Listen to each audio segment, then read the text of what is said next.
আজকে যেটা শুরু করছি সেটা নালন্দা বিহারের বড়বুঝারি নামের একটা গ্রাম। সেই গ্রামে পিন্টু নামের একটা ছেলে ছিল। পুরো গ্রামের লোকজন তাকে খুব ভালোবাসত, তার অনেক বন্ধু বান্ধবও ছিল। হঠাৎ করে 10 আগস্ট 2025 রাত্রেবেলায় তার বন্ধুরা তাকে বাড়িতে ডাকতে আসে। তার বাবা বলে সে বাইরের গ্রামে কাজ করতে গেছে। বন্ধুরা বিশ্বাস করে নেয়, কিন্তু নেক্সট ডে আবারও তার বাড়িতে যখন লোকজন জিজ্ঞেস করে যে পিন্টু কোথায় গেছে, তো তার বাবা বলে সে দিল্লিতে কাজ করতে গেছে। আর তার যে মা ছিল, সৎ মা, সে বলে যে পিন্টু বাড়ি ছেড়ে কোথায় চলে গেছে আমরা জানি না, আমাদেরকে কিছু বলে যায়নি। আবার অন্য কেউ যখন ডাকতে আসে পিন্টুকে, তখন সে বলে পিন্টু কিছু দূরেই একটা গ্রাম, তার মামা বাড়ি, সেখানে গেছে। এক একবার তারা এক এক রকম কথা বলছিল।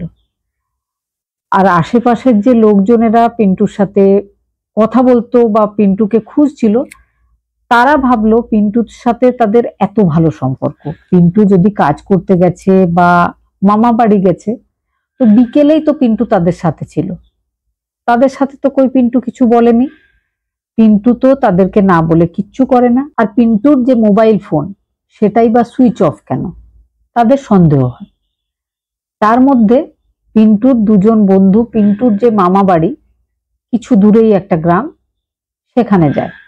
গিয়ে পিন্টুর যে নানা, মানে পিন্টুর মায়ের যে বাবা, তার কাছে জিজ্ঞেস করে, তাকে ব্যাপারটা জানায়।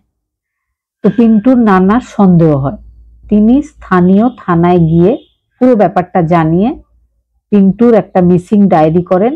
আর তিনি সন্দেহ জানান যে এটা মিসিং নয়, এটা অন্য কোনো ব্যাপার। আর এই ঘটনার সাথে জড়িয়ে আছে পিন্টুর বাবা শ্যাম রাম সাউ।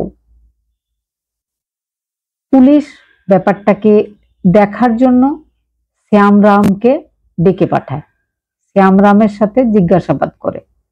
পুলিশেরও মনে হয় যে সন্দেহজনক একটা ব্যাপার আছে। পুলিশ কিন্তু 11 আগস্ট 2025 শ্যাম রামকে তার বাড়ি থেকে রাত্রেবেলায় অ্যারেস্ট করে নিয়ে গেছিল। শ্যাম রামের জিজ্ঞাসাবাদ হয়, শ্যাম রামের স্ত্রী মিনু, তার জিজ্ঞাসাবাদ হয়। তারপরে যে ঘটনাটা বা যে গল্পটা সবাই জানতে পেরেছিল, সবার সামনে এসেছিল, সেটা এবার বলবো। পুরো ব্যাপারটা জানার জন্য খানিকটা পিছিয়ে যেতে হবে। 1999 পিন্টুর বাবার সাথে পিন্টুর মায়ের বিয়ে হয়েছিল। পিন্টুর বাবা দিল্লিতে কাজে যেত, পিন্টুর মা গ্রামেই থাকতো। বিয়ের পরে পিন্টু একমাত্র সন্তান জন্মায়। পিন্টুর মায়ের সাথে পিন্টুর বাবার সম্পর্ক ভালো ছিল না, কারণ পিন্টুর মায়ের মনে হতো পিন্টুর বাবার বাইরে কোনো মেয়ের সাথে সম্পর্ক রয়েছে। এই ব্যাপারটা নিয়ে যখনই পিন্টুর বাবা বাড়ি ফিরতো, তো দুজনের মধ্যে ঝগড়া বিবাদ লেগেই থাকতো। 2012 সালে পিন্টুর মা নিজের শরীরে আগুন লাগিয়ে নিজেকে শেষ করে ফেলেছিল। কিন্তু পিন্টুর মা আত্মহত্যা করেছে বলে পিন্টুর বাবা বলেছিল।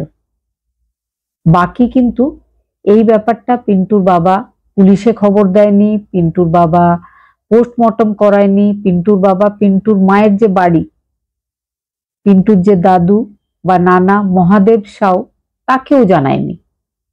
পিন্টুর মা মারা গেছিল 2 ঘন্টার মধ্যে, তার সৎকার করে ফেলেছিল। তখনও কিন্তু পিন্টুর নানা থানায় গিয়ে এফআইআর করেছিল। পিন্টুর বাবা অ্যারেস্টও হয়েছিল। পঞ্চায়েত থেকে লোকজন সাক্ষীও দিয়েছিল যে যখনই গ্রামে কেউ মারা যায় তো পঞ্চায়েতে জানানো হয়। পিন্টুর বাবা কিন্তু নিজের স্ত্রীর মারা যাওয়ার খবর পঞ্চায়েতকেও জানায়নি, নিজে নিজেই ইচ্ছা মতো করে ফেলেছিল সৎকার। সেই জন্য একটা সন্দেহ থেকেই যায় যে সত্যি সত্যি কি ব্যাপারটা আত্মহত্যা ছিল, নাকি এই ঘটনাটা কেউ ঘটিয়েছিল। যাই হোক, পিন্টুর বাবা অ্যারেস্ট হয়েছিল, কিন্তু বিকেল হতে না হতেই পিন্টুর বাবাকে পুলিশ ছেড়ে দিয়েছিল। কেন, কি জন্য এমনটা ঘটেছিল, সে বিষয়টা এখনো এত বছর পরেও রহস্য আছে। পিন্টুর বাবার যার সাথে সম্পর্ক ছিল সেই মহিলার সাথে পিন্টুর বাবা প্রথম স্ত্রীর মারা যাওয়ার কিছুদিন পরেই বিয়ে করে ফেলে। তারপরেও পিন্টুর বাবা কিন্তু সেই বাইরে কাজ করতে যেত দিল্লিতে, আর স্ত্রী বাড়িতে গ্রামেই থাকতো। আর পিন্টু তখন খুব ছোট, সেই জন্য পিন্টু নিজের দিদার কাছে মানুষ হচ্ছিল। হঠাৎ করে 2014 সালে একদিন পিন্টুর বাবার দ্বিতীয় স্ত্রী কাউকে কিচ্ছু না বলে কারো সাথে বাড়ি থেকে পালিয়ে যায়। এবার পিন্টুর বাবা তৃতীয় বিয়ে করবে, অ্যারেঞ্জ ম্যারেজ।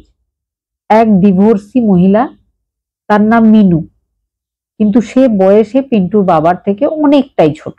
তো পিন্টুর বাবা তাকে দেখতে যায়, পিন্টুর বাবার পছন্দ হয়ে যায়। পিন্টুর বাবা 2014 সালে সেকেন্ড ওয়াইফ পালিয়ে যাওয়ার কয়েকদিনের মধ্যেই মিনু দেবীর সাথে বিয়ে করে। বিয়ে করার পরে নিজের বাড়িতে নিয়ে আসে। তখন পিন্টুর বয়স 13 বছর। পিন্টু তখন থেকেই কখনো মামা বাড়িতে আর কখনো এই যে তৃতীয় স্ত্রী শ্যামরামের মানে নিজের সৎ মা তার সাথে থাকতে শুরু করে। সৎ মায়ের ইতিমধ্যেই 2 জন সন্তান হয়েছে। এই একটা একটা করে অনেকগুলো বছর কেটে গেছে। 2025 সাল এসেছে। এখন পিন্টুর বয়স ছিল 23 বছর।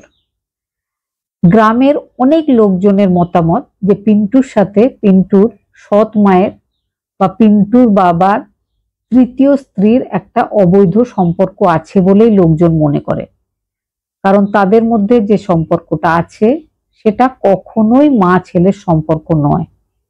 তারা যেভাবে কথাবার্তা বলে বা যেভাবে তারা বাড়িতে একসাথে থাকে সেটাকে দেখে মনে হয় না যে তারা মা আর ছেলে। এই ব্যাপারটা শ্যামরাম যখন দিল্লি থেকে আসে তাকে জানানো হয়। এবারে শ্যামরাম ঠিক করে সে আর দিল্লি যাবেই না। সে পুরো আগস্ট মাসটাই কিন্তু দিল্লি আর যায় না। এবার থেকে সে এই গ্রামেই থাকবে বলে ঠিক করে নিয়েছিল। শ্যামরাম নিজের স্ত্রী আর নিজের ছেলের উপরে নজর রাখছিল। ঘটনার দিন শ্যামরাম বাইরে থেকে ঘরে ঢুকে নিজের স্ত্রীকে আর নিজের ছেলেকে ঘনিষ্ঠ অবস্থায় দেখেছিল। শ্যামরাম দেখা মাত্রই নিজের রাগ সামলাতে পারেনি। নিজের কাছে যে গামছাটা ছিল সেটা দিয়ে শ্বাসরোধ করে নিজের ছেলেকে শেষ করে ফেলেছিল। তার স্ত্রী সঙ্গে সঙ্গে শ্যামরামকে বুঝিয়েছিল যে তার ছেলে যেটা করছিল জোর করে করছিল। কারণ সে আগেও 2-1 বার এই ধরনের ঘটনা ঘটিয়েছে, জোর করে ঘটিয়েছে। কারণ সে খুব ভয় পেত 23 বছরের একটা ছেলে যদি তাকে মেরে ফেলে। সেই জন্য সে ইচ্ছা থাকা সত্ত্বেও তাকে আটকাতে পারেনি। ব্যাপারটা শ্যামরামের খুব বিশ্বাস হয়ে যায়। শ্যামরাম নিজের হাতে নিজের ছেলেকে শেষ করে ফেলেছিল, কিন্তু স্ত্রীকে কিচ্ছু বলেনি। স্ত্রীকে বলেছিল তুমি এত কষ্টে এতদিন কাটিয়েছো, তুমি আগে কেন বলনি। যাই হোক, এবার শ্যামরাম নিজের বড় দাদা শৈলেন্দ্র রাম সাউ, যে ওই গ্রামেই থাকতো, তাকে এই ব্যাপারটা জানায়। তাকে ডাকা হয় বাড়িতে। শ্যামরামের একজন প্রিয় বন্ধু, তার নাম দিনা সাউ, তাকেও ব্যাপারটা জানানো হয়। সেও বাড়িতে চলে আসে। শৈলেন্দ্র মানে শ্যামের যে বড় দাদা, তার একজন পরিচিত অ্যাম্বুলেন্স ড্রাইভার ছিল। অ্যাম্বুলেন্স ড্রাইভারকে ফোন কলে ডাকা হয়, ডেকে সমস্ত বিষয়টা জানানো হয়।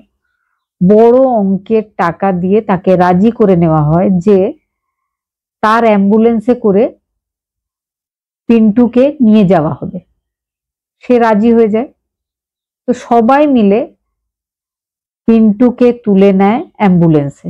অ্যাম্বুলেন্স রাতের অন্ধকারে এগিয়ে যায়। গঙ্গার ধারে গিয়ে সবাই মিলে পিন্টুর বডিটা গঙ্গার জলে ফেলে দেওয়া হয়। আগস্ট মাস, ভীষণ বর্ষা চারিদিকে, গঙ্গাতে জল প্রচুর। সেখানে বডি ফেলে দেওয়া হয়েছিল। তারপরে বাড়িতে এসে সবাই নর্মাল, আর সবাই আশেপাশের লোককে বলছিল যে পিন্টু চলে গেছে বাইরে কাজ করতে। কিন্তু বন্ধুরা, তারা ভাবছিল যে পিন্টুর ফোনটা তাহলে সুইচ অফ কেন। দুঃখের বিষয়, গঙ্গায় ডুবুরি নামিয়ে অনেক তল্লাশি চালানোর পরও পিন্টুর বডিটা উদ্ধার করা যায়নি। আর যতক্ষণ না পিন্টুর বডিটা পাওয়া যাবে ততক্ষণ কিন্তু কেসটা ভীষণ দুর্বল। অপরাধীদেরকে তেমন ভাবে শাস্তি দেওয়া যাবে না। যদিও অপরাধীরা মেনে নিয়েছে যে তারা এই অপরাধ করেছে, তারা গঙ্গার জলে নিয়ে গিয়ে পিন্টুর বডি ফেলে দিয়েছে, সব কিছু জানা সত্ত্বেও আমাদের আইনের হাত কিন্তু বাঁধা রয়েছে। যতক্ষণ না বডিটা পাওয়া যাবে ততক্ষণ কিন্তু তাদের দোষ প্রমাণ হলেও তাদেরকে তেমন ভাবে বড় শাস্তি দেওয়া যাবে না যে শাস্তিটা হত্যাকারীর হয়। আগামীতে দেখা যাক যে কি হচ্ছে।